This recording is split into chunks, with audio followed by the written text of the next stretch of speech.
1886 German എഞ്ചിനീയറായ call Benz ചരിത്രം കുറിച്ചു. ലോകത്തിലെ ആദ്യത്തെ യഥാർത്ഥ ഓട്ടോമൊബൈൽ എന്ന് പരക്കെ അംഗീകരിക്കപ്പെട്ട ബെൻസ് പേറ്റന്റ് മോട്ടോർ വാഗൺ അദ്ദേഹം നിർമ്മിച്ചു. ഇതൊരു ഗ്യാസോലിൻ എഞ്ചിൻ ഉപയോഗിച്ചാണ് പ്രവർത്തിച്ചിരുന്നത്. കുതിരകളുടെ സഹായമില്ലാതെ യാത്രക്കാരെ കൊണ്ടുപോകാൻ രൂപകൽപ്പന ചെയ്തതായിരുന്നു ഇത്.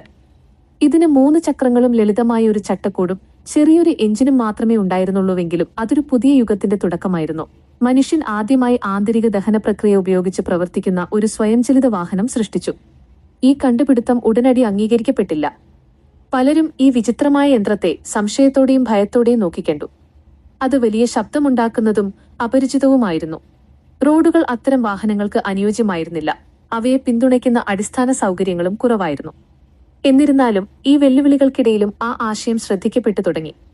ഏകദേശം ഇതേ സമയത്ത് തന്നെ മറ്റൊരു ജർമ്മൻ ഉപജ്ഞാതാവായ ഗോട്ട്ലീബ് ഡൈംലർ ഉയർന്ന വേഗതയുള്ള ഇന്റേണൽ കമ്പഷൻ എഞ്ചിനുകൾ വികസിപ്പിക്കുകയായിരുന്നു. അദ്ദേഹത്തിന്റെയും സഹപ്രവർത്തകനായ വിൽഹം മെയ്ബാക്കിന്റെയും പ്രവർത്തനങ്ങൾ ഓട്ടോമൊബൈൽ സാങ്കേതികവിദ്യ വികസിപ്പിക്കുന്നതിൽ നിർണായക പങ്ക് വഹിച്ചു.